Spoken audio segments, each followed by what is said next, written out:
ഒരു ദിവസത്തിൽ ആഹാരം എത്ര തവണ കഴിക്കണം?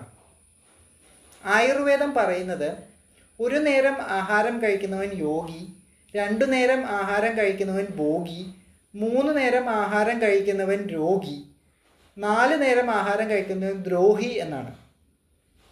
അപ്പോൾ നിങ്ങൾ ഇതിൽ ഏത് കാറ്റഗറിയിൽ വരും? നമ്മളിൽ ഭൂരിപക്ഷം ആളുകളും 3 നേരം ഭക്ഷണം കഴിക്കുന്നവരാണ്. ചില ആളുകളെങ്കിലും 4 നേരം ഭക്ഷണം കഴിക്കുന്നവരാണ്. കട്ടിയായ ആഹാരങ്ങൾ സാധാരണ രീതിയിൽ 3 തവണ വരെ കഴിക്കുന്നതിൽ കുഴപ്പമില്ല.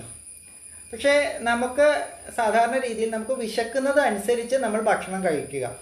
അപ്പോൾ നമ്മളൊരു സമയം ഭക്ഷണം കഴിക്കുന്നു, അതിനുശേഷം നെക്സ്റ്റ് ടൈമിലേക്ക് നമുക്ക് വിശക്കുന്നുണ്ടെങ്കിൽ ആ വിശക്കുന്ന സമയത്ത് ഭക്ഷണം കഴിക്കാം. ഇല്ല എന്നുണ്ടെങ്കിൽ ആ സമയത്ത് ഭക്ഷണം ഒഴിവാക്കുന്നതിൽ തെറ്റൊന്നുമില്ല. പക്ഷേ നമ്മളതൊരു ശീലമായിട്ട് സ്ഥിരമായിട്ട് കൊണ്ടുപോവുകയാണ് നല്ലത്.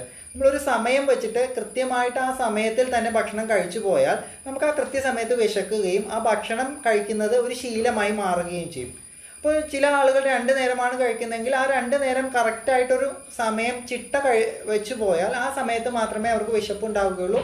ആ സമയത്ത് അവർക്ക് കറക്റ്റായിട്ട് ഭക്ഷണം കഴിക്കുകയും മറ്റ് ബുദ്ധിമുട്ടുകളൊന്നും ഉണ്ടാകാതിരിക്കുകയും ചെയ്യും. പക്ഷേ സമയം തെറ്റി പല നേരങ്ങളിൽ കഴിക്കുക, അതുപോലെ ഒരു ദിവസം ഒരു സമയം കൂടുതൽ ഫുഡ് കഴിക്കുക, പിന്നെ കഴിക്കാതിരിക്കുക, അങ്ങനെ ഫുഡ് ഇറഗുലറായിട്ട് കഴിക്കുക, അങ്ങനെ ചെയ്യുന്നുണ്ടെങ്കിൽ അത് അസിഡിറ്റി പ്രോബ്ലം ഉണ്ടാവുകയും ഗ്യാസ് ട്രബിൾ ഉണ്ടായി വയറിന് വലിയധികം പ്രശ്നങ്ങൾ ഉണ്ടാവുകയും ചെയ്യും.